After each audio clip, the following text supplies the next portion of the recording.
November 18th, 1995 in Clearwater, Florida seemed like any typical day, complete with the typical day-to-day misfortunes like a minor fender bender. The paramedics responded but found both drivers ambulatory and started to leave the scene. That was until one of them, a woman named Lisa McPherson, started to remove all of her clothing and walk naked down the center of the street. When asked why she was doing this, she simply responded with, "I need help. I need to talk to someone." 17 days later, 36-year-old Lisa McPherson was dead. She died not in a hospital or a medical facility, but in a dirty hotel room under the care of a religious organization which has drawn scrutiny for its secrecy, abuse, and fraudulent claims for the past 30 years. Open the pod bay doors and get ready to go clear, because this is where the story of the Church of Scientology begins. America has had a long-standing fascination with outliers beginning their own offbeat religions or cults. But it's not every day that one gets started directly out of the pages of astounding science fiction magazine. The prophet who sowed the seeds of this controversial movement was born Lafayette Ronald Hubbard on March 13, 1911, in the humble farmland of Nebraska. He struggled as a writer, but it didn't stop him from spinning tall tales. He claimed that he was a blood brother of the Blackfoot Indians, but there was no such ceremony. He also claimed to be a nuclear physicist, but dropped out of college in pursuit of a civil engineering degree, and that he was a war hero. He wasn't that either.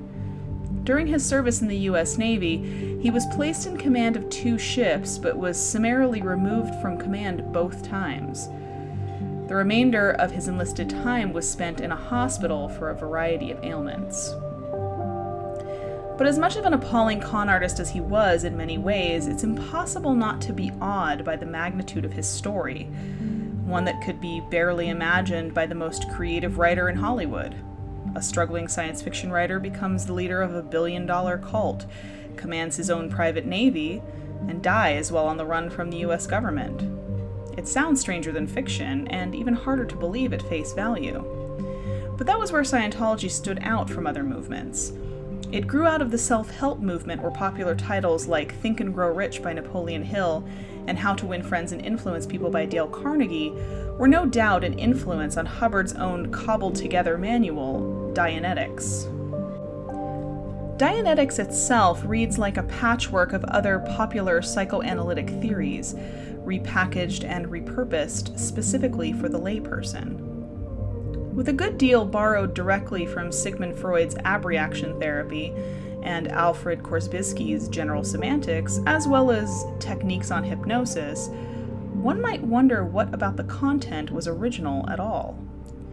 The fact is, the information contained in between the covers of Dianetics was nothing new, but the way it was packaged and presented was, and that proved all too appealing in the post-war psychoanalytic boom. And auditing, aka Hubbard's patented form of self-counseling, meant that rather than pay a professional therapist for months or years of treatment for what may turn out to be an inconclusive diagnosis, all a faithful Dianetics practitioner needed was a copy of the book and a friend to co-audit with.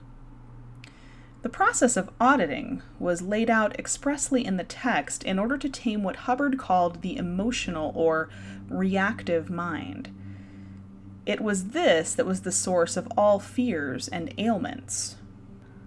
The purging of emotions from the reactive mind, a concept he'd actually written about in prior science fiction short stories, was done via a process of a series of probing and self-reflective questions intended to help the adherent step entirely into their logical or analytical mind. These negative emotions and trauma responses were what Hubbard called engrams, and served something like a recording or a memory of a negative or traumatic event. In order to reduce the impact of these memories, an auditor will use a device called an e-meter, which is essentially 1/3 of a polygraph machine. It is constructed of 2 cans that the querent holds, and these carry an undetectable amount of current into the machine. According to Scientology, the machine measures your amount of mental mass, or the density of your thoughts. As the current runs through your body, this density and the amount of resistance is shown on the meter via a needle on a gauge. Questions about negative emotions and experiences are asked repeatedly by the auditor until the needle begins to show less of a response, and in this way, the engram is discharged. This is a very similar concept to Freudian therapy, but where Scientology and Dianetics differed was that it pushed further and delved deeper into people's experiences, which at times resulted in suggested or false memories that the meter read as real incidents that occurred. This was then chalked up as trauma accumulated in a past life. Once purged entirely of these experiences over a lengthy process of time, adherents would move out of their reactive mind and fully into their analytical, perfect mind in a state of what is referred to in the church as going clear. This state was claimed to cure all neuroses and mental illness, as well as even more outlandish claims of increasing one's overall IQ and improving or curing physical ailments like poor eyesight and diabetes. There was no proof of this, of course, and little noticeable results outside of the suggested lightness of being following an intense confessional session. And while an intense therapy session would likely produce the same results, Hubbard was quick to correct anyone that Dianetics was not the same as psychology and should not even be equated with such. This was truly the first concrete example of Hubbard's animosity and antagonism towards professional mental health treatment. Why listen to a trained professional when you could take snake oil in the privacy of your own home and pretend to be well? An underlying source of this animosity may have directly come from an unanswered cry for help in Hubbard's own life. After leaving his commission with the U.S. Navy following continued health issues and an attempt at sabotage on the last ship he served on, Hubbard struggled to make it as a writer on a disability pension from the military. He lived off of his wife's parents and wrote repeatedly to the VA, seeking an increase in his pension. In October 1947, he wrote to the VA requesting psychiatric treatment. Quote, "After trying and failing for 2 years to regain my equilibrium in civil life, I am utterly unable to approach anything like my own competence. My last physician informed me that it might be very helpful if I were to be examined and perhaps treated psychiatrically or even by a psychoanalyst. Towards the end of my service, I avoided, out of pride, any mental examinations, hoping that time would balance a mind which I had every reason to suppose was seriously affected. I cannot account for nor rise above long periods of moroseness and suicidal inclinations, and have newly come to realize that I must first triumph above this before I can hope to rehabilitate myself at all. I cannot, myself, afford such treatment. Will you please help me?" So maybe it was this that set Hubbard so against the fields of psychiatry as a whole, but according to his ex-wife Sarah, it was more so the unwavering belief that he and he alone held the cure for all mental illnesses, and that his virtual dismissal by all professional reviews, boards, and journals of psychiatry when attempting to shop around his convoluted process of Dianetics that caused such a break. She also said it was this, plus the constant adulation from fawning adherents who paid no less than $500 a head to be treated and have false memories implanted during Dianetic seminars, that put Hubbard into a dangerously paranoid state of mind. She begged him to get help, and in response, he kidnapped their daughter and fled to Cuba.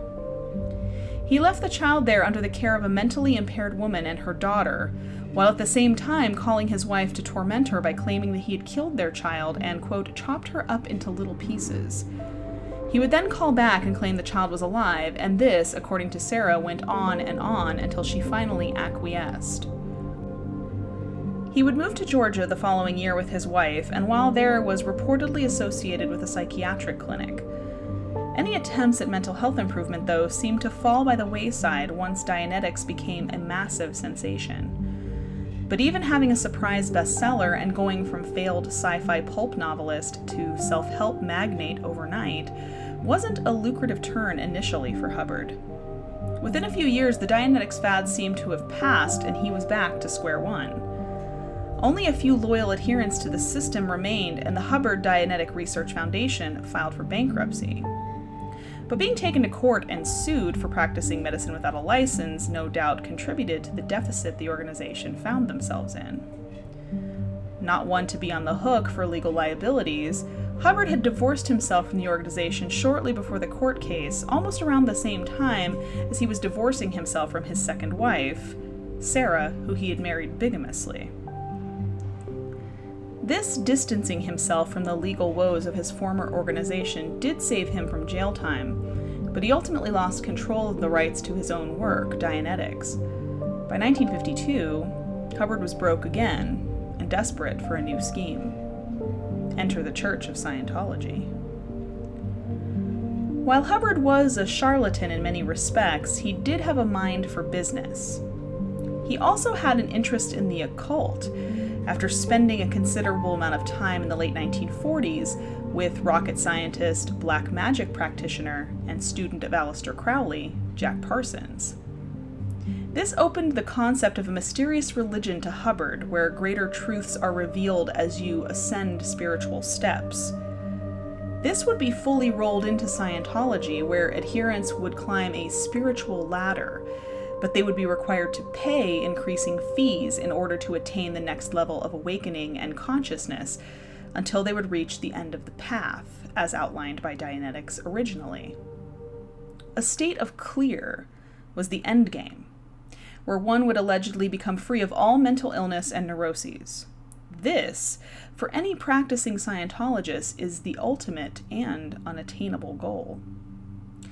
The proverbial carrot on the stick that keeps believers invested. Hubbard himself would keep revealing new secrets and heights to keep people enthralled, with each new step available to members or operating Thetans. We'll come back to this term, don't worry. Promising new and astounding abilities that border on superpowers. Lower-level Scientologists really do believe, and are told, that those who operate on the higher levels of Scientology possess preternatural abilities. For example, that high-level operating Thetan and poster boy for Scientology, Tom Cruise, can read minds. You heard that right. And this way of conditioned thinking is par for the course. Most ex-Scientologists say that they got their best and most noticeable results from the early courses, which are a basic melting pot of common sense and mainstream therapeutic ideas, coupled with routines that are specifically designed to induce a slight hypnotic trance. As they increase their Thetan levels and move up the bridge to more advanced courses, the returns significantly diminish, but by then, it's counted on that the member is already highly emotionally and financially invested in the program. They're much less likely to walk away from this investment and, in a twisted self-sabotaging technique, are more likely to blame themselves for their failure to benefit from sessions. These failures, of course, which are addressed by yet another paid course. As the saying goes, once you've already paid for a forgery, the more you are inclined to believe that it is the genuine article. And anyone who has reached OT3, or Operating Thetan Level 3, or you get to read the space opera that was excoriatingly lampooned by South Park in a controversial episode, has already paid hundreds of thousands of dollars for the privilege of this truth. But we'll get into that later. It's unclear whether Hubbard actually believed in the snake oil he was peddling, but there's no arguing that the marketing genius with which he plied it. Businessmen were told that Scientology helped them get rich, and to gain cultural legitimacy and clout, celebrities were targeted specifically for recruitment. And once a decent Hollywood base developed, the promise of networking would make it easier to recruit fresh blood. And while Scientology was talked about a great deal in the following decades of the 1970s and 1980s, it never reached a large mass of membership. There were approximately 100,000 adherents at its peak, which has diminished significantly to about 30,000 today. Those that remain inside the group are subject to the countless writings of Hubbard, which are considered infallible scripture.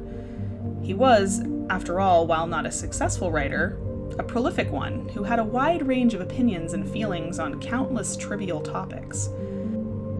A devoted member of the group's so-called Sea Organization, or Sea Org, a paramilitaristic elite group within Scientology whose members signed servitude contracts for 1 billion years, for example, would be ordered to wash cars, but before even getting near a bucket of water, must read, memorize, and be quizzed on Hubbard's policy letter outlining the, quote, correct way to wash a car. And while that may seem superfluous or even comical, many of the other policies have proven to be quite problematic. In Science of Survival, published in 1951, Hubbard laid out his tone scale of human emotions. This is a scale displaying a wide range of human emotions, each one equated to a numeric value. The more positive emotions, at least according to Hubbard, rate highest on the scale, while negative emotions like anger, grief, and apathy rate at lower or negative values. These negative or low-frequency numbers are what is considered to be treatable and curable by the program, which sounds relatively harmless until one realizes that Hubbard equated homosexuality with, quote, covert hostility, a low number on the tone scale, which implies that Dianetic processing could cure or treat this, quote, harmful condition. The rhetoric remains foundational scripture despite big-name Scientology celebrities like John Travolta's efforts to find more progressive and nuanced quotes. The group tends to downplay their founder's homophobia, which might have contributed significantly to his son Quentin's suicide in 1976.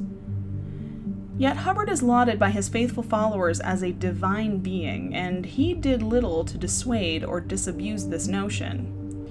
Nothing less than total loyalty was expected, especially when it came to adherence to policies like the, quote, disconnection of suppressive persons, fair game, or the group's contentious and controversial approach to treatment of psychiatric disorders.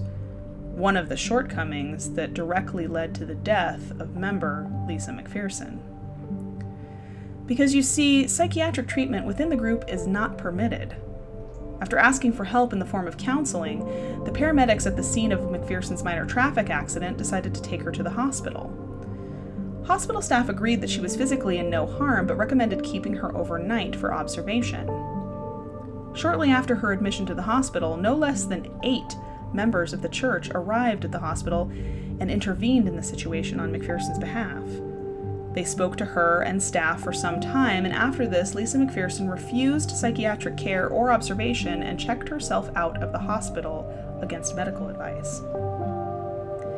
She was then taken by Scientology handlers to the Fort Harrison Hotel, a headquarters for the church in downtown Clearwater, Florida, also known as the Flag Land Base. Here, she was placed under the, quote, religious care of the FSO, or Flag Service Organization. The mock naval names of varying branches of Scientology mirror that of Hubbard's own military career in the Navy, which was hardly glorious, the highlight of which was when he shelled Mexico by mistake. But the organizational appeal of the structure and the name stuck with Hubbard, who carried it over to the internal organizations within Scientology.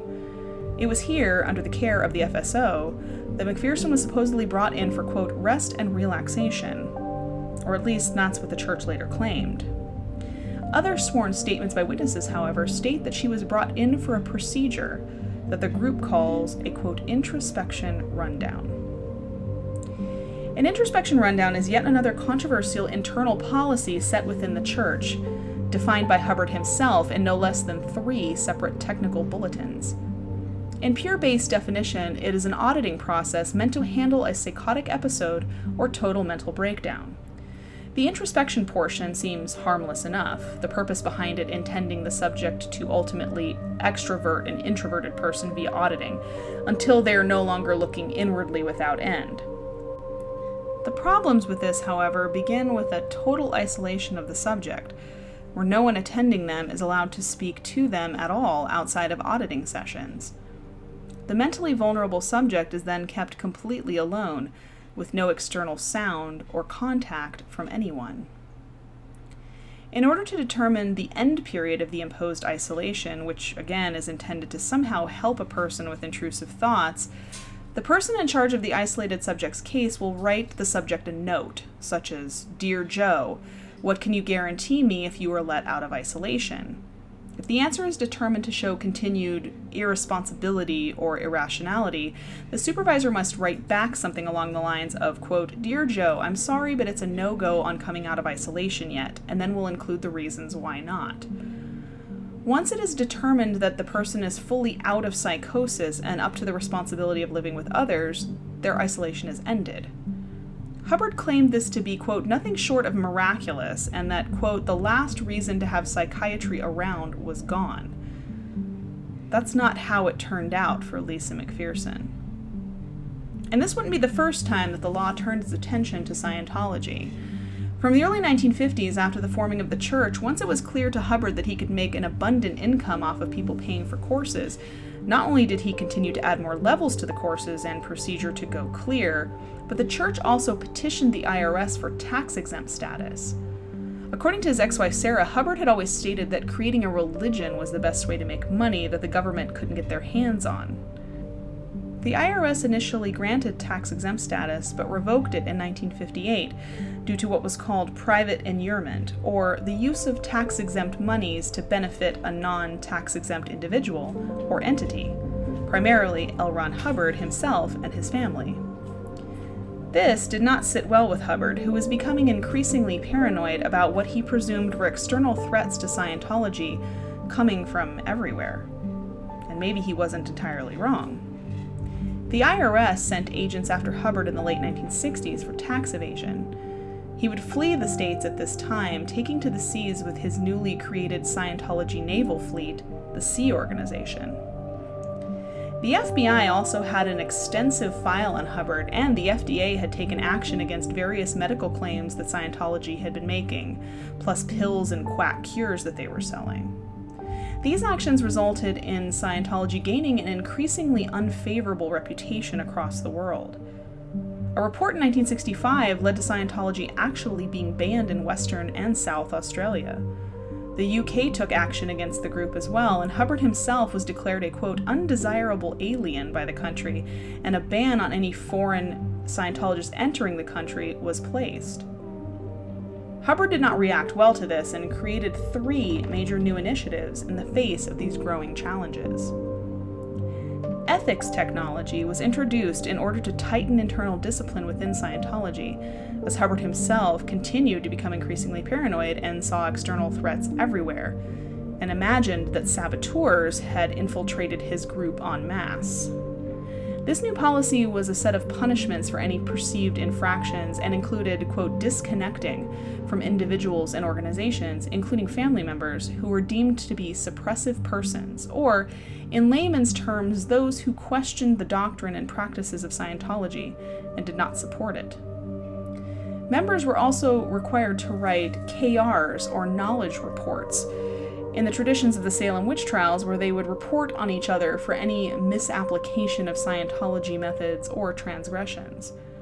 Finally, the infamous fair game policy was introduced, which stated that anyone deemed an enemy of Scientology, quote, may be deprived of property or injured by any means by any Scientologist without any discipline of the Scientologists.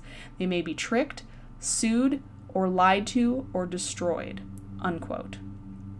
This could include, but was not limited to, legal actions, erroneous and tedious lawsuits, and being harassed, stalked, and followed by private investigators for years on end. There are multiple cases and instances where individuals claim to have had their property destroyed, pets harmed, families followed simply for writing articles in attempts to expose the inner workings of the organization or for leaving the church. Many ex-members claim to have been subject to this abuse for decades after leaving. At the beginning of March 1966, Hubbard created the Guardian's Office, which was headed by his third and more recent wife, Mary Sue. It would deal with all the external affairs of the Church of Scientology, including public relations, legal actions, and the gathering of intelligence on perceived threats. And as Scientology continued to face increasing negative media attention, the Guardian Office responded in kind with hundreds of writs claiming libel and slander, issuing more than 40 writs in a single day. Hubbard ordered his staff to find, quote, lurid blood sex crime actual evidence on Scientology's attackers, unquote. and no one was exempt from this campaign of terror, not even governmental organizations in the United States and abroad.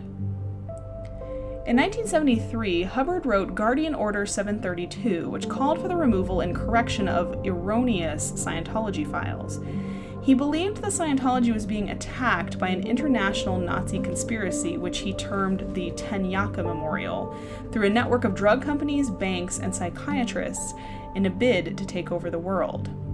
He instigated the, quote, Snow White program, more commonly known as Operation Snow White, and directed the Guardian office to remove negative reports about Scientology from government files and to track down their sources. The GO was ordered to get all false and secret files on Scientology, LRH, that cannot be obtained legally by the possible lines of approach, i.e. job penetration, janitor penetration, and suitable guises utilizing covers. His involvement in the GO's operations was concealed through the use of code names. The GO carried out covert campaigns on Hubbard's behalf, such as Operation Bulldozer Leak and Operation Freakout, intended to, quote, effectively spread the rumor that will lead government, media, and individual suppressive persons to conclude that LRH has no control over the Church of Scientology and no legal liability for church activity.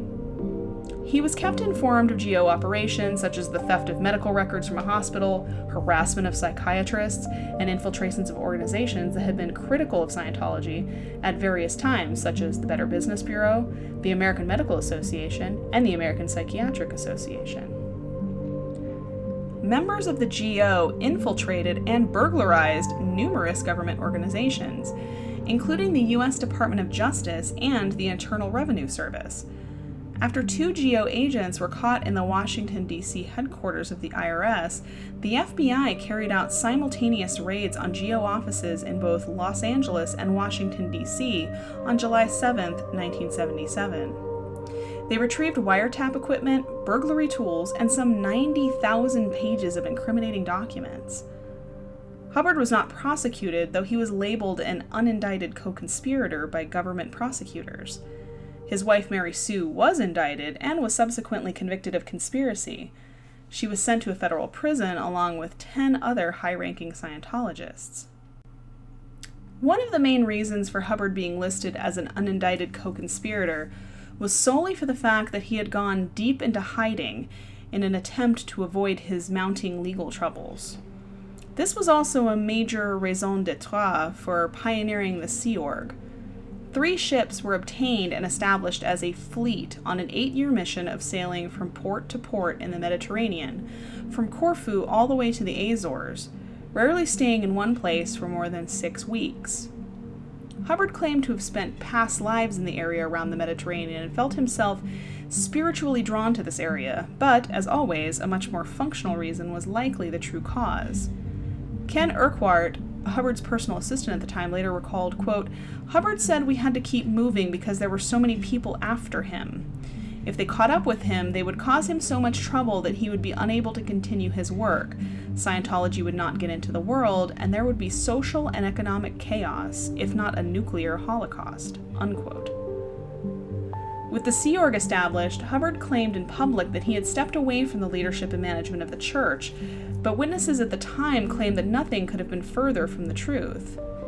He received daily telex communications that kept him apprised of the activities and income of Scientology organizations all around the world, and that the church sent Hubbard $15,000 a week, over $116,000 in 2020 money, and millions of dollars were transferred into his bank accounts in Switzerland and Liechtenstein. All the while, Hubbard continued to seek out, quote, a safe haven in a friendly little country where Scientology would be allowed to prosper. Needless to say, Scientology and Hubbard's reputation tended to precede them wherever they went, and they were never permitted to stay in one country for too long before being officially asked to leave. In 1969, he was formally asked to leave Greece after attempting to establish a philosophy school, and the same in Morocco in 1972. All the while, Hubbard continued to develop Scientology doctrines. After all, why have an end to a paid path of ascendance when more enlightenment and cash flow awaited around the corner? A Scientology biography of Hubbard claims at this time, quote, free of organizational duties and aided by the first Sea Org members, L. Ron Hubbard now had the time and facilities to confirm in the physical universe some of the events and places he had encountered in his journeys down the track of time, unquote, which is a flowery way of saying that he had much more free time for writing fiction. In 1965, Hubbard decided to designate several existing Scientology courses as confidential and repackaged them as the first of the new and esoteric OT levels.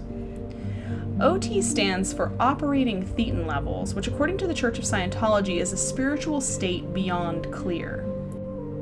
To break this down even further, Scientology defines the term Thetan as something similar to a spirit or soul, but is not entirely the same.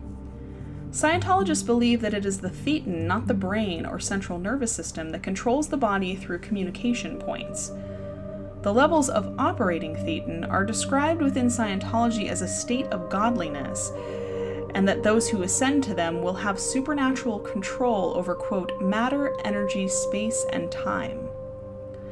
Hubbard claimed that Thetans were tricked into following religions which prevented them from using their true power to create and destroy universes.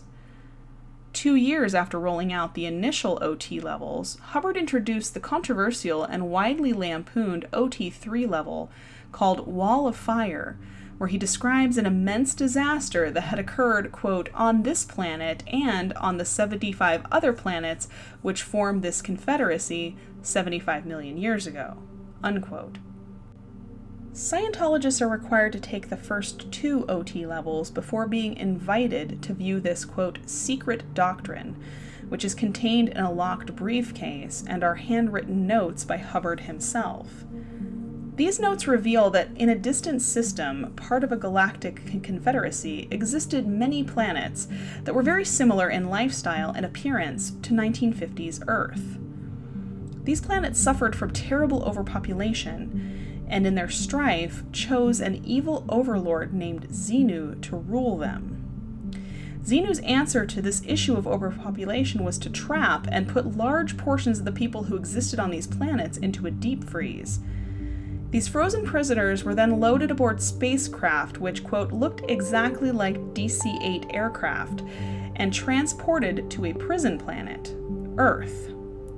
It was here that their frozen bodies were dumped into volcanoes in Hawaii, and then A-bombs were dropped on the volcanoes to kill them, because apparently dropping mortal beings into volcanoes isn't enough to smoke them.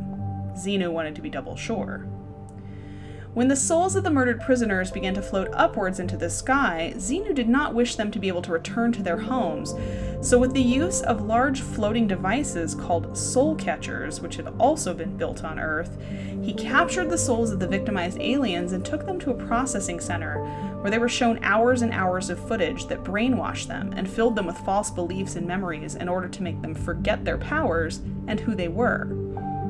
The brainwashed souls were then released from the implant stations and wandered confused around the Earth before finding primitive humans to attach themselves to. According to Hubbard, these brainwashed souls are the source of all our fears, neuroses, and limitations.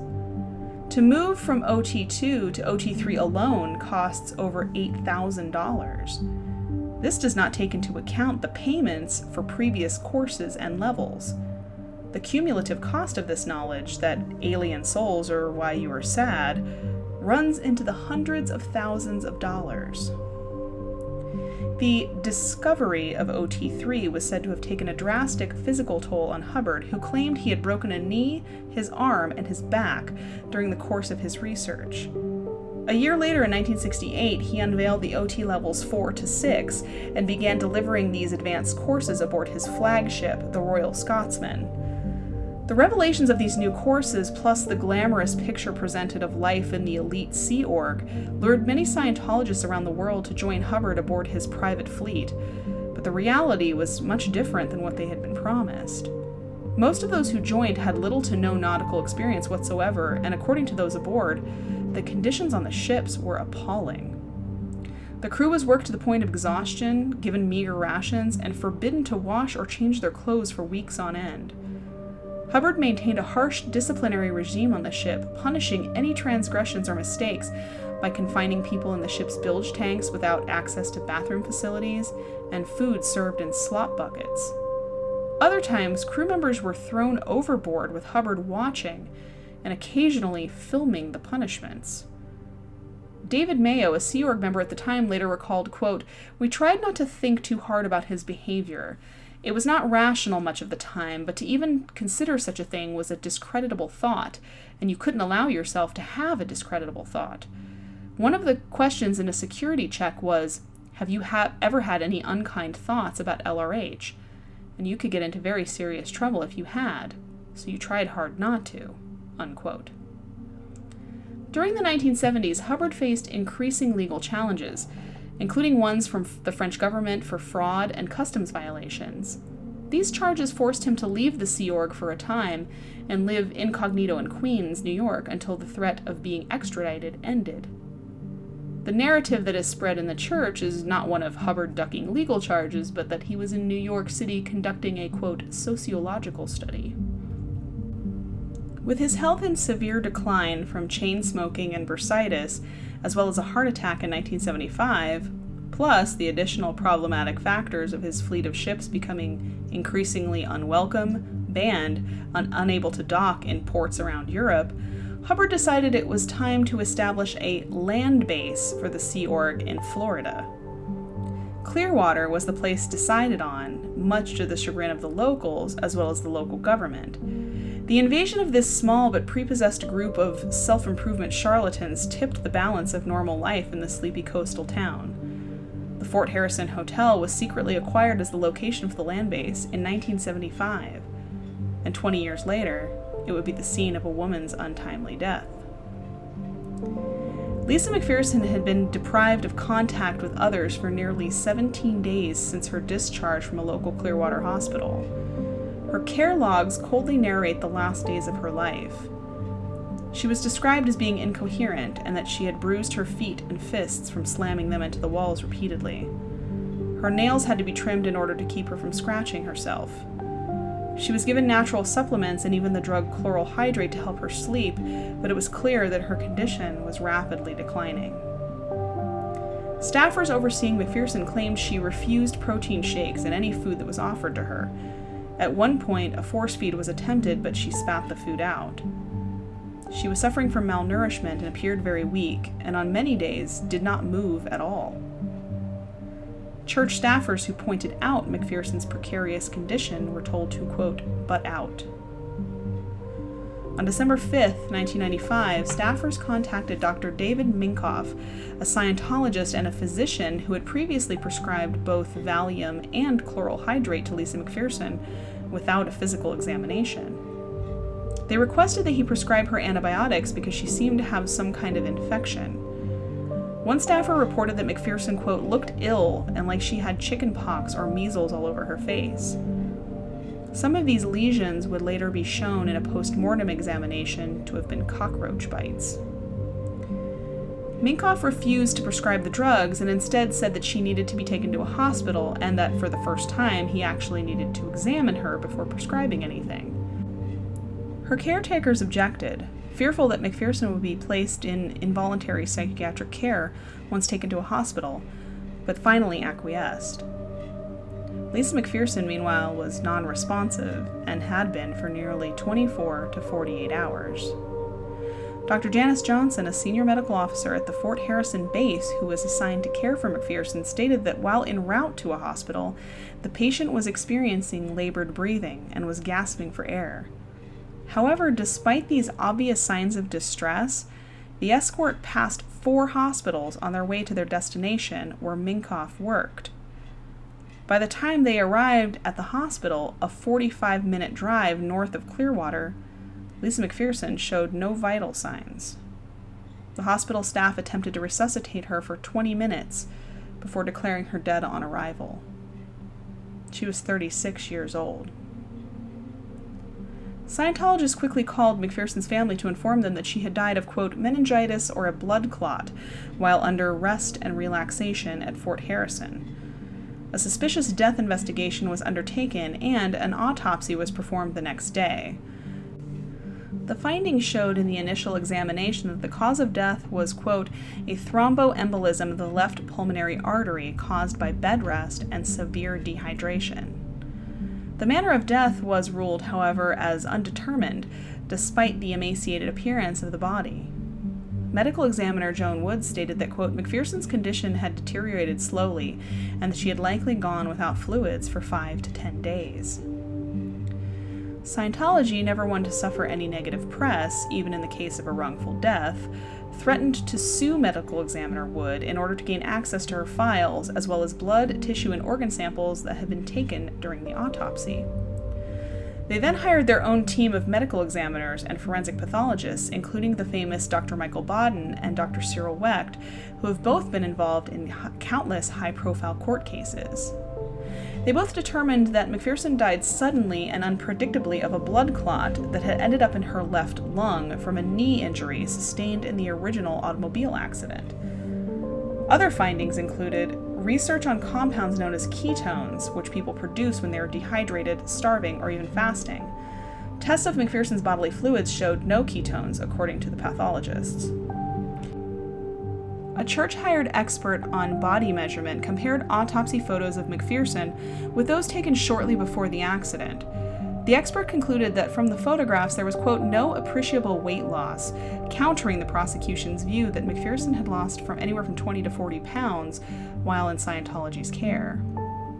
A report by Morton Plant Hospital doctor and church officials who saw McPherson just before she entered the Fort Harrison Hotel, stating that McPherson was already thin with protruding cheekbones. A report by Robert D. Davis, the pathologist who initially conducted the autopsy for Wood's office, concluded that McPherson's body was of a natural nutritional status. And medical literature and sworn testimony gathered by the church that says it proves the eye fluid samples were improperly handled by Wood's office, incompetently tested at an independent lab, and ultimately contaminated. The prosecution's response was that the chain of custody of evidence was never broken. This was also corroborated by the Assistant State Attorney Douglas Crow's memo to State Attorney Bernie McCabe. Due to the vitreous fluid tests, Baden and Wecht maintained that McPherson was dehydrated. Chemical pathologists Calvin Bant and Werner Spitz concurred with the initial coroner's report in their affidavits. Witness for the prosecution, Dr. Alan Wu, also testified that ketones need not be present for dehydration in a special case like McPherson's, where she was fed proteins and therefore didn't create measurable ketones. The plaintiffs maintained that McPherson did lose water weight to result in her post-mortem weight of 108 pounds. In light of the new scientific evidence provided by Scientology, a review was mandated by the policy manual, which states that the medical examiner will, quote, readdress key issues in a case if credible new evidence is presented, regardless of its source. After the review, Wood changed the cause of death from undetermined to an accident. She traced McPherson's pulmonary embolism to her psychosis and the auto accident as major factors. Wood's review caused the review and dismissal of a criminal case concerning McPherson's death, but for many that wasn't good enough. A civil suit was brought forth and eventually settled out of court. Protests even continued to take place outside the Fort Harrison Hotel on the anniversary of Lisa McPherson's death. Many feel the church and its inept and callous handling of a woman's mental breakdown did indeed cost her life, but there was not enough substantial evidence to bring criminal charges. That, and the deep pockets and destroy all enemies methodology of Scientology, would prove fatal to most cases against them. But while Hubbard himself had instituted these policies early on, there was one of his faithful who took them to terrifying new abusive levels and would carry the church into the modern day to do battle with anyone who stood in the way of their ambition for growth, revenue, and expansion. Enter David Miscavige.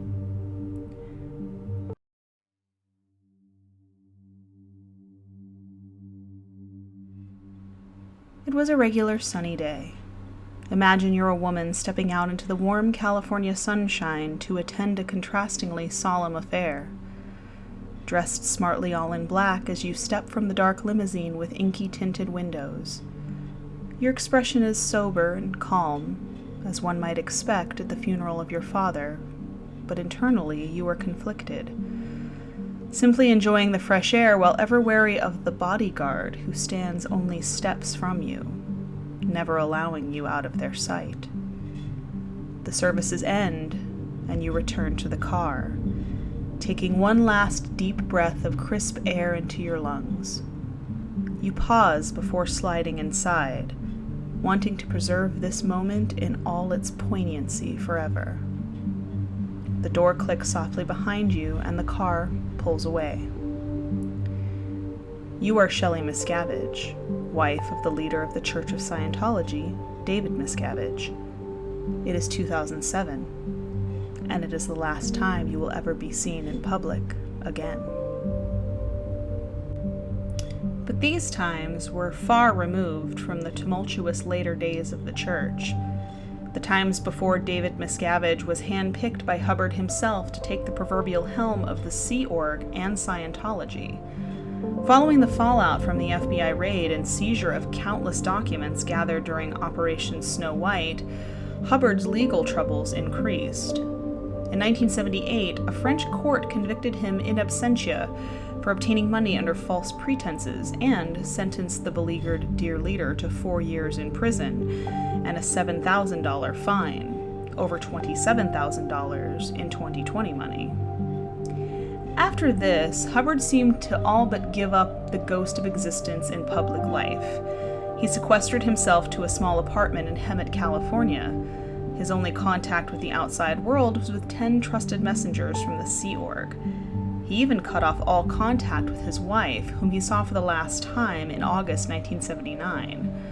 Perhaps this was a small act of mercy or contrition after allowing Mary Sue to take the fall for the Operation Snow White fiasco. Or perhaps it was a final act of cowardice, the latter being the most likely with his previous track record of deftly ducking the legal repercussions of his actions. Hubbard faced a possible indictment from his role in Operation Freakout, which was the Guardian office's smear campaign against New York journalist Paulette Cooper. Cooper had published a scathing book highlighting the ugly underside of Scientology in 1971, The Scandal of Scientology, and the church sought retaliation. The covert plan they hatched, titled Operation Freakout, which was later uncovered by the FBI, was a systematic scheme of harassment and church-initiated lawsuits, with the end game of ultimately having Cooper imprisoned or institutionalized in a psychiatric hospital. They were unsuccessful and faced legal fallout when the plan was uncovered. In 1980, Hubbard, rather than facing the music, went deep into cover in the company of 2 trusted messengers, Pat and Annie Broker. For the first few years, Hubbard and the Brokers lived life primarily on the run, touring the Pacific Northwest in an RV, and then living for a while in apartments in Newport Beach and Los Angeles. Hubbard made creative use of this downtime to produce his first new works of science fiction in 30 years, Battlefield Earth, published in 1982, and Mission Earth, a 10-volume series published between 1985 and 1987. These publications, much like his older other works, received mixed reviews. They were widely panned by critics, but adored by his loyal followers. During this time of self-imposed solitude, Hubbard also composed music, including the oddly titled book soundtrack, Space Jazz. This wasn't the only change that took place while Hubbard was not present in the daily operations of the church. Members of the Sea Org staged a coup and in a grab for power purged many veteran Scientologists. A young messenger who had been in the Commodore's messenger organization and had worked closely with Hubbard relaying secure messages stepped into the power vacuum to become the de facto leader of the group. This ambitious young man was named David Miscavige, and under his leadership, the church would reach new and terrifying heights. Mary Sue Hubbard, estranged wife of L. Ron Hubbard, had several heated encounters with Miscavige at this time, who persuaded her to resign from her position within the church. They composed a resignation letter together that confirmed her decision, all of this without ever speaking to Hubbard himself. Mary Sue's daughter Suzette would become Miscavige's personal maid, and though Mary Sue Hubbard would eventually change her mind regarding her resignation, convinced that she had been duped into doing so, Miscavige maintains that he and Mary Sue remained close friends despite this internal conflict. In 1982, being ever enterprising and wishing to remain in Hubbard's good graces, Miscavige set up a new organizational structure in order to release Hubbard from any personal liabilities when it came to the organization itself. A corporate entity was also established outside of the church which would handle the founder's personal wealth. The RTC, or Religious Technology Center, was established and was placed in charge of licensing any of Scientology's intellectual properties, and Author Services, Inc. to manage any proceeds. David Miscavige placed himself personally in charge of the organization and has held the title of chairman of the board since the founding of the RTC itself. The Church of Spiritual Technology, or CST, was established at the same time with an option to repurchase all of the RTC's intellectual property rights. Keep the name Church of Spiritual Technology in mind. It will become very important later. In October of the same year, Miscavige required Scientology missions to enter into new trademark contracts which placed a stricter policy on the use of any Scientology materials. 2 months later, he would enter into a new legal contract himself, a marriage with fellow Sea Org faithful Michelle Barnett, a woman who would become famous in her own right as the Queen Bee of Scientology, Shelly Miscavige. She had joined the Sea Org at age 12 and was a member of the Commodore's Messenger organization where she met David. Shelley was described as quiet, petite, and younger than most of the other messengers at the time, a bit overshadowed by the other girls. Former Scientologist and peer of Shelly Miscavige, Janice Grady, said that she was not really close to the other girls in the Messenger org since she was considerably younger, and that she dismissed the others as jealous rivals once she had started a relationship with David. She was described as jealous, moody, and aloof. Yet the relationship worked in her favor at first. Shelley would join the RTC as an assistant to her husband and was incredibly supportive of any of his ambitions. One of those maneuvers was the complete restructuring of Scientology's upper and middle management following the establishment of the RTC. Miscavige would oust former well-established members and replace them with himself and his hand-picked team over the next 2 years. All of these occurrences were being engineered behind the scenes, seemingly without Hubbard's direct involvement. For the final 2 years of his life, Hubbard lived in a luxury motorhome on an 160-acre ranch called Whispering Winds near Creston, California. He remained deep in hiding while controversy raged in the outside world of whether or not he was even alive, and if so, where. He spent his time researching and writing, according to an official spokesperson. He repeatedly redesigned the ranch property, spending millions of dollars remodeling the ranch house, which went virtually uninhabited. Though he was still closely involved with the church through secretly delivered orders, he continued to receive large amounts of revenue, at least $200 million, according to Forbes magazine. In September of 1985, the IRS notified the church that it was considering indicting Hubbard for tax fraud. Meanwhile, his already suffering health continued to decline. Hubbard had been in ill health for years. He was stricken with chronic pancreatitis, and on January 17, 1986, he suffered a stroke and died a week later. David Miscavige announced Hubbard's death to Scientologists at the Hollywood Palladium. It was announced to the gathered believers that Hubbard's body had become an impediment to his work and that he decided to drop his body to continue his research on another planet since he had ascended to the highest OT level attainable, which allowed him to continue his pursuit of knowledge without a physical body. But the power play behind the scenes continued. Shortly before his death, an apparent order circulated around that promoted Pat Broker and his wife to the new rank of loyal officer, making them the highest-ranking members.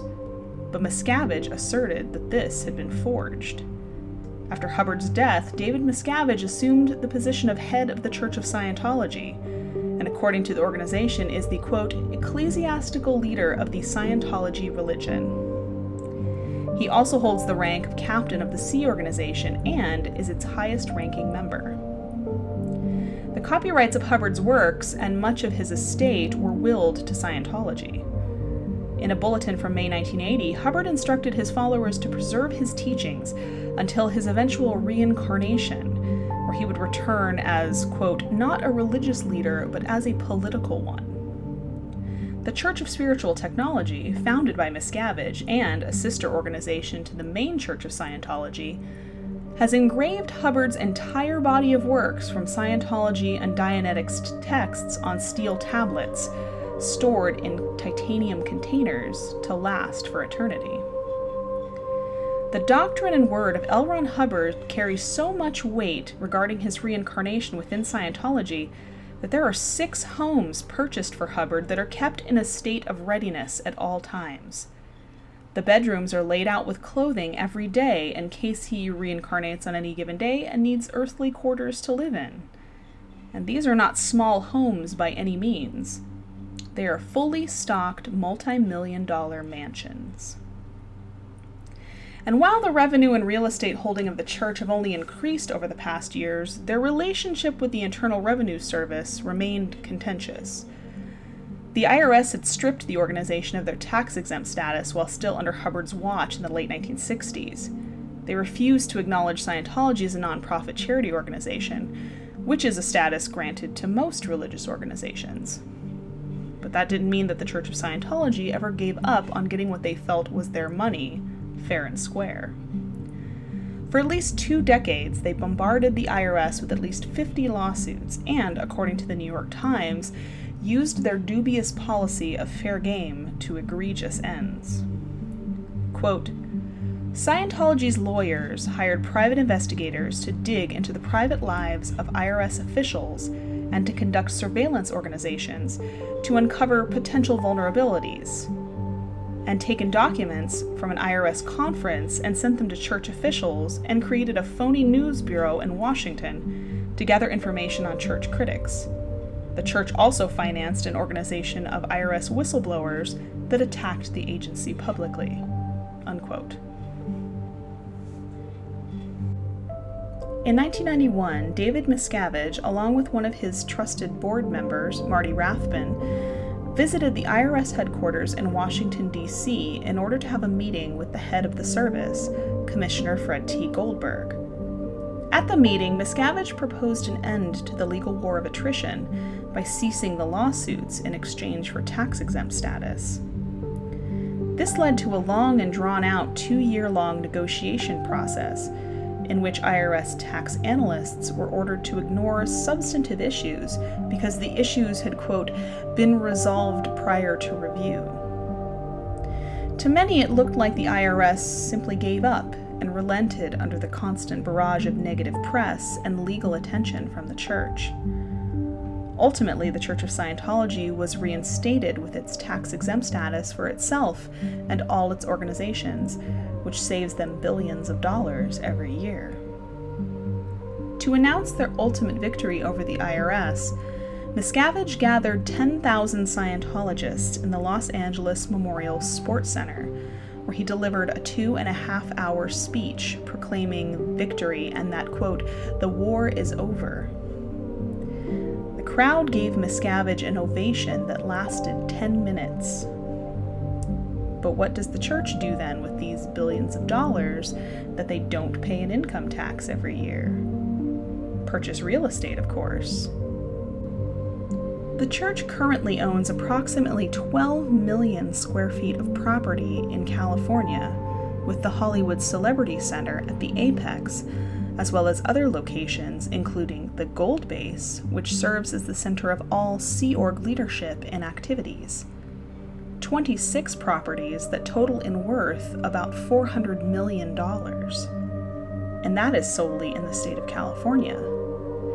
In Clearwater, Florida, which is considered the church's spiritual headquarters, the organization owns about 68 parcels of land, including most of downtown Clearwater, where other secular businesses have been closed and shut out to the tune of $168 million. Scientology centers and buildings in other countries are typically restored landmarks. Even with newly constructed centers, most of them are found to be empty at any given time during the week, with very minimal staff. Aside from their cruise ship, the Free Winds, that they own, the church also owns a 64,000 square foot medieval-style castle and resort in South Africa. They also own a 500-acre compound that constitutes the Church of Spiritual Technology, outside Twin Peaks, California, near Lake Arrowhead. And this is supposedly where, according to inside sources, Shelly Miscavige is being held as a virtual prisoner. For decades, Shelly Miscavige had been the First Lady of Scientology, always by David's side for every meeting or photo op. Though most people who witnessed the pair together described it not as a romantic relationship, but more like a business one between a boss and his employee. Quote, "I never, ever saw them kiss," a former Scientologist and Sea Org member told Vanity Fair. "I had plenty of opportunities to witness them together and never ever saw them affectionate with each other," unquote.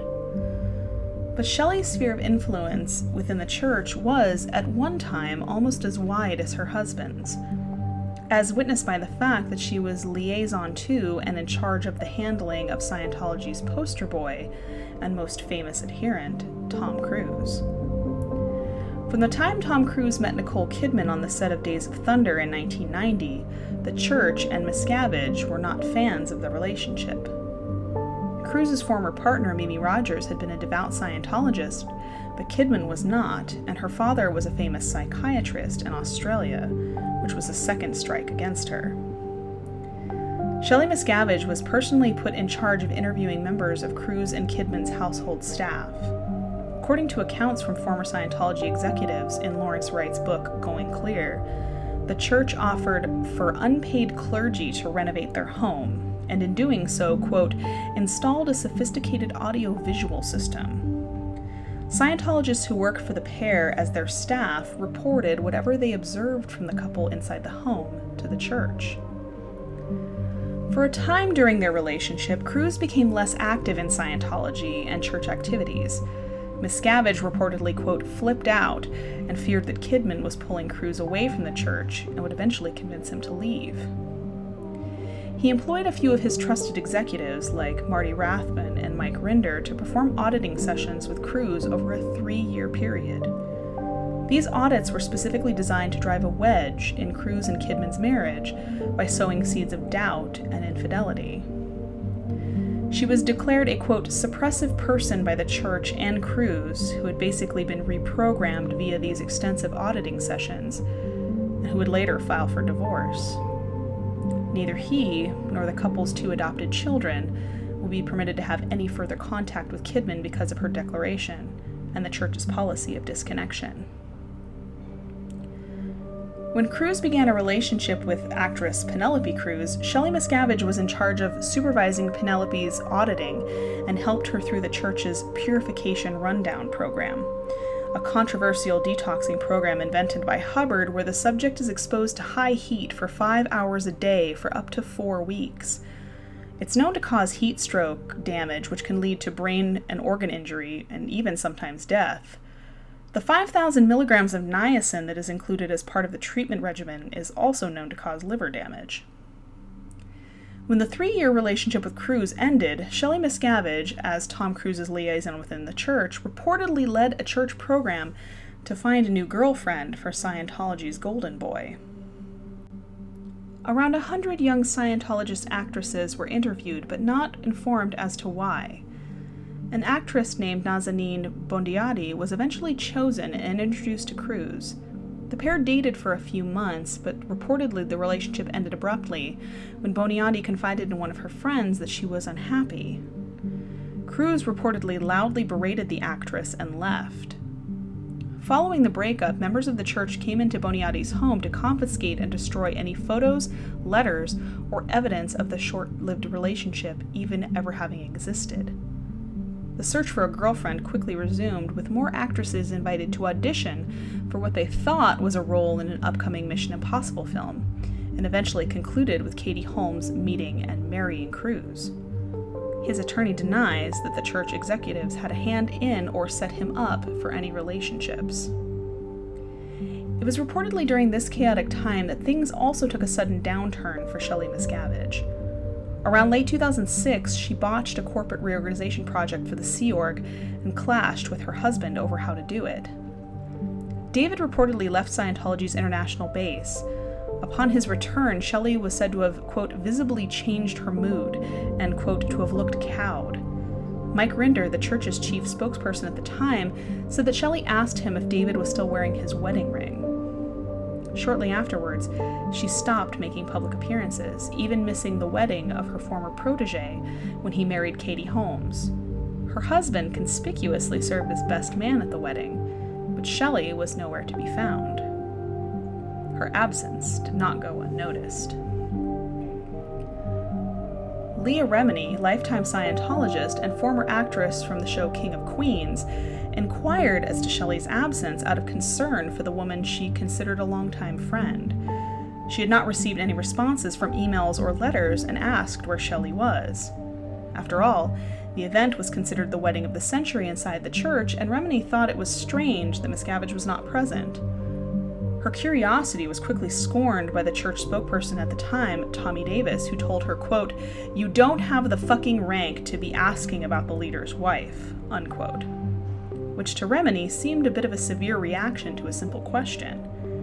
Remini also claimed that after her inquiry, she was harassed by church officials and had multiple KRs, or knowledge reports, filed against her, in what seemed to be a concerted attempt to keep her from asking any more questions about Shelly. Remini ultimately left the church in 2013 in spectacular fashion. Shelly Miscavige had not been seen in public by then for 8 years. Remini claimed that she is unconvinced the Miscavige is even still alive. She went as far as to file a missing persons report with the LAPD, but nothing came of it. Representatives of the church claimed to have seen and spoken with Shelly and that she is alive and well and, quote, not missing and devotes her time to the work of the Church of Scientology, unquote. Remini remains unconvinced. In 2016, she claimed, quote, "I do not know that she is alive," she said, adding that she would be happy to be proven wrong. But until then, Remini is dedicated to finding the truth about Shelly and her disappearance. Quote, "I'm going to continue to get and gather information," she stated. Tony Ortega, a renowned expert on Scientology, along with former church spokesman Mike Rinder, is convinced that Miscavige is alive, but is being held at the elusive Church of Spiritual Technology complex, where the organization is preparing for a future Armageddon. It is believed that she is locked up in the bunkers and vaults in the vast secret compound and is unable to leave. Quote, "Mike and I are pretty positive that in 2005, once Dave had his blow-up with her, he sent her up there to be a non-person," Ortega said. "They let her out for a couple days for her father's funeral in the summer of 2007, and nobody has seen her since. I'm positive she's still there, and I have my sources saying that she's still there," unquote. In December 2018, a lawyer representing the Church of Scientology spoke to the news outlet The Daily Beast and claimed that Miscavige is a dedicated Sea Org member who, quote, "lives a private life," and that the lawyer's partner had personally met with her. Still, no confirmed photos of Miscavige have been taken of her since her last public appearance in 2007. And if there was a need in David Miscavige's paranoid mind to keep his wife in captivity in order to ensure her silence, what better place than the formidable compound in the hills near Twin Peaks? For the most part, most lower-level Scientologists do not even know that the compound exists. Only celebrities and board members seem permitted to stay on site. One anti-Scientologist activist who has worked with the hacker group Anonymous, who goes by the pseudonym Angry Gay Pope, visited the compound and managed to take some photos. He found the compound monitored by a vast network of surveillance cameras and satellite dishes. The perimeter of the compound is also surrounded by fencing called Ultra Barrier that is primarily used around border crossing fences between the US and Mexico. The website of the company that manufactures it describes it as, quote, "the ultimate psychological and physical barrier, providing unsurpassed security without the concentration camp appearance of barbed wire," unquote. perfect for keeping trespassers out, or perhaps for keeping people in. The compound, according to Pope, is maintained, quote, like a prison camp. It's estimated that the sprawling compound comprises several buildings, a parking lot, and manicured gardens, and is about 33 acres in size. According to people who have been there, the compound also includes an underground bunker built to withstand nuclear blasts. After all, this is the same place where every text and every word ever written by the illustrious dear leader L. Ron Hubbard is engraved on stainless steel plates and preserved in titanium capsules to keep them safe through any disaster until eternity. Quote, "It's responsible for making sure that L. Ron Hubbard's words survived World War III," in Angry Gay Pope's words. "Scientology was founded in the 50s when everyone was afraid of getting nuked," unquote. And in the far-fetched context of L. Ron Hubbard's ideas, the Twin Peaks compound is a refuge from nuclear war, an island in a sea of cosmic chaos, precisely calibrated, far from major populations, designed to be a place where people can live isolated for years. Now, according to Pope and other church insiders, it's a perfect prison. And it's not the only supposed prison camp that Scientology possesses, but we will circle back to that. But why would a supposed religion and philanthropic organization even need such facilities? Simply put, for keeping their secrets locked down. Loose lips sink ships, and that philosophy has not changed since the days of Hubbard, and is only certainly reinforced by the harsh bullying tactics that Miscavige himself has been accused of. It is difficult for low-level members to leave as it is. Many of them have to blow and escape suddenly from centers and compounds, leaving loved ones behind who are forbidden to have any contact with ex-members. But the more important you become in the church, the more you learn, the more sensitive information you become privy to. And if you know too much, you become a liability, and it becomes too dangerous or embarrassing to kick you out. Quote, "A high-level person like Shelly Miscavige has to be taken to Twin Peaks," Pope says, "where the church can persuade them not to leave, or at least keep them isolated and away from any press who may be all too willing to listen to their story. And the church also seems all too willing to do whatever it takes to keep their secrets. Just ask Shelly Miscavige's mother, Flo, or you could, that is, if she hadn't died under mysterious circumstances." Flo, a lifetime Scientologist, had later in life left the church and supposedly took, quote, "confidential upper-level materials with her." She even joined a rival independent Scientology organization founded by former Sea Org member David Mayo. On September 8, 1985, she was found dead from a gunshot wound to the head from a Ruger 1022 rifle. The body also had 3 gunshot wounds to the chest from the same weapon. 1 surface wound, 1 through a breast implant, and 1 that passed through the left lung and fractured a rib. There were also superficial slash marks on her wrists that were identified in the autopsy as being a few days old. The mysterious death was ultimately ruled a suicide. But there was certainly no love lost for his former mother-in-law, according to one former member of the Sea Org. Upon learning of Flo's death, David Miscavige reportedly said, quote, "That bitch got what she deserved," unquote. This coldness echoes Hubbard himself, who described back in 1968 an auditing technique to be used against 12 members at the time whom he called, quote, "enemies of mankind, of the planet, and of life," and ordered any Sea Org member auditing them to use auditing process R2-45.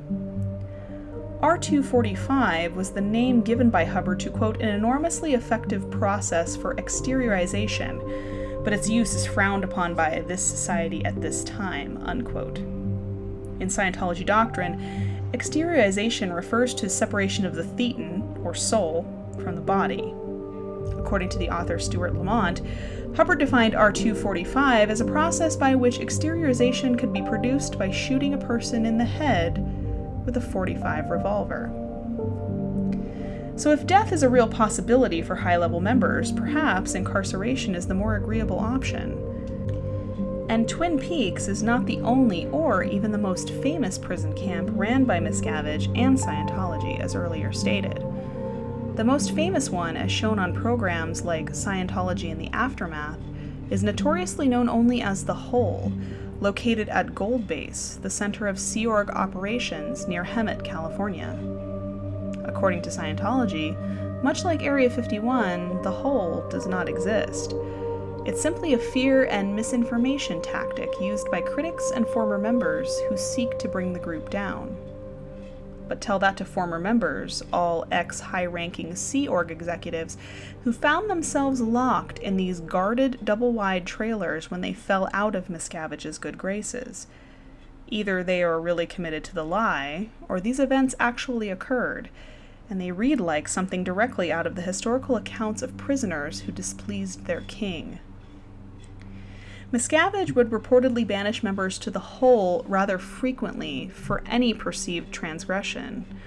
The conditions were harsh, hardly matching the blissful surroundings. The windows and doors to the trailers are barred, and there is little ventilation even during the summer. It didn't take much, according to former spokesperson Mike Rinder, to find yourself in the Hole. Quote, honestly, the reasons for that could be anything from answering a question wrongly, not answering a question, a facial expression that was inappropriate, falling asleep after being up for a couple of days. I mean anything. You're in the Hole. Unquote.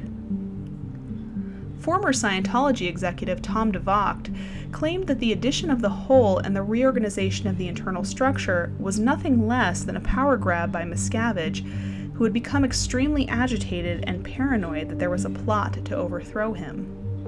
Quote, Miscavige very definitely wiped out that organizational pattern in order to be able to have ultimate power. Even age and frail health did not spare you from the microcosm of Alcatraz that Miscavige constructed at the illustrious Gold Base. International Scientology president, 88-year-old Heber Jentz, was even among those confined. Several people who found themselves there claim that the number of people locked in swelled to nearly 100 at a point. But the overcrowding and beastly conditions paled in comparison to the punishments that inmates were subjected to at Miscavige's whim. In the documentary Going Clear, several former Scientology executives describe being forced to play a game of musical chairs against each other, in which only the last person sitting would get to stay in the church. The others would be kicked out and barred from ever seeing or speaking to their families again. After the tense and violent game, Miscavige reportedly said that no one was getting kicked out and that they could all stay. Other stories of mental and physical abuse from the Hole include one executive who was made to stand underneath a fully cranked AC unit while water was poured on him, a woman who was assaulted and beaten by other members until she admitted she was a lesbian, and another member who was made to clean a bathroom floor with his tongue for a solid half hour. These acts were designed to get people to confess their, quote, sins against Miscavige and Scientology in order to be released. The pressure was high on those locked inside, and they would often fight each other in order to draw out these elusive confessions. But not only that, Miscavige was known to physically attack the executives himself. Quote, here's the equivalent of the Pope suddenly knocking you to the ground, Tom DeVocht said of being beaten up by Miscavige in Going Clear. Quote, and you're thinking, I must have really screwed up, unquote. These are not the only claims of physical abuse at the hands of David Miscavige. Similar charges have been reported in previous years, way before the institutions of punishments like the Hole and Twin Peaks. In 1987, the BBC program Scientology, The Road to Total Freedom, featured an interview with former member Don Larson, who described Miscavige's physical violence toward a staff member. In a 1995 interview, Stacey Young, Miscavige's former secretary and the ex-wife of Hubbard's former spokesman Robert Von Young, asserted that Miscavige emotionally tormented staff members on a regular basis.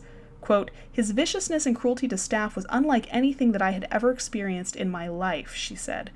He just loved to degrade the staff, unquote. In an incident also witnessed and supported by former Sea Org member Amy Scobie, Jeff Hawkins, a former marketing guru for Scientology, claimed to have attended a meeting where Miscavige, quote, jumped up on the conference room table, like with his feet right on the conference room table, launched himself across the table at me, I was standing, battered my face, and then shoved me down on the floor, unquote. Hawkins claimed that David Miscavige assaulted him on at least 5 occasions. And this sort of treatment wasn't solely reserved for executives, but for family members as well. Ron Miscavige, David's father, would leave the church in 2011 after one day simply Googling Scientology and reading all of the negative press and articles about the group. Members are encouraged, and one even might say programmed against any independent research outside of what information Scientology provides them, as the church claims that any negative depictions of their members or actions are false. But after 42 years inside, Ron decided that enough was enough and planned his exit. It wouldn't be an emotional parting, since according to Ron, David never even called him Dad. Quote, on that base, David Miscavige referred to me as Ron. Ron Miscavige said of his relationship with his son, quote, he never called me Dad. I was a staff member. Family connections were considered by Scientology as a false dynamic, meaning no spiritual being is the father of another spiritual being, unquote. Ron planned his escape with his wife for 6 months. They were finally able to do so during a routine trip across the street. The guards were used to them running this regular errand every week and let the couple pass through the gates. But even after leaving the compound, they weren't free from the church. For 18 months after leaving, Ron told police that he was constantly surveilled and followed by a private investigator hired by the church in 2013. During questioning, the investigator told police that during a routine observation, they mistakenly thought that Ron was having a heart attack. When David was told this, he allegedly told the investigator not to intervene or help his father if he was in health distress, and to let him die. No doubt a heartbreaking thing for a father to hear from his son. Ron Miscavige passed away in June 2021 from cancer and other health conditions at the age of 85, but not before publishing a book that spoke of his experiences inside Scientology, denouncing the religion and his son, called Ruthless: Scientology, My Son David Miscavige, and Me. He's also not the only member of the Miscavige clan who defected, and has had less than complimentary things to say about the current CEO and leader of Scientology. His niece, Jenna Miscavige Hill, also penned a memoir called Beyond Belief: My Secret Life Inside Scientology and My Harrowing Escape. These stories amongst former members are not uncommon and definitely seem to possess a theme, to the point that in 2009, the FBI investigated Scientology for alleged human trafficking abuses. That same year, 2 former Scientologists sued the church on claims of forced labor and other human rights violations. Unfortunately, Scientology's tax-exempt status, so hard won by David Miscavige back in 1991, also gives it extended protections during FBI investigations and in court cases. A judge ruled in Scientology's favor for the case brought by the 2 ex-members due to First Amendment protections for religions and their practices. This ultimately led to the FBI investigation being dropped in 2011, much to critics' chagrin. It is generally agreed upon that the only way any legal action will be able to be taken against the church will not happen until the tax-exempt status is taken away. The tax-free revenue of the church continues to fund its various abuses and vast network of harassment and secrecy. All private investigators hired by the church to follow and photograph former members, as well as lawyers bringing frivolous lawsuits, are all paid for from the church's bountiful income that would be severely impacted should they be required to pay taxes on it. Many feel that the church would not be able to survive such a financial blow. And though David Miscavige and Scientology have been the subject of more press attention lately, especially with new exposés and programs highlighting the truthfully terrifying environment fostered by Miscavige personally, he rarely, if ever, speaks to the press himself. And while the future of the church remains uncertain depending on the actions of the United States government at large, one thing remains consistent: Scientology's stance on criticism and negative press. L. Ron Hubbard once proclaimed that all critics of Scientology are criminals. Hubbard wrote on numerous occasions that all of Scientology's opponents are seeking to hide their own criminal histories, and the proper course of action to stop these attacks is to expose the hidden crimes of the attackers. The Church of Scientology does not deny that it vigorously seeks to expose its critics and enemies. It maintains that all of its critics have criminal histories, and that they encourage hatred and, quote, bigotry against Scientology. Hubbard's belief that all critics of Scientology are criminals was summarized in a policy letter written in 1967. Quote, "Now get this as a technical fact, not a hopeful idea. Every time we have investigated the background of a critic of Scientology, we have found crimes for which that person or group could be imprisoned under existing law. We do not find critics of Scientology who do not have criminal pasts. Over and over we prove this." Hubbard's Communication Office Policy Letter, 5th of November, 1967. Scientology claims that it continues to expand and prosper despite all efforts to prevent it from growing. But critics claim that the church's own statistics contradict its story of continuing growth. The church maintains its innocence in any criminal abuse allegations and states that such claims are made by, quote, bitter ex-members who only wish to make the church look bad. If you ask any of the former members who have had their lives impacted from violence, death, separation from family members, forced abortions, extortion, and harassment, the Church of Scientology is good at doing that all on their own.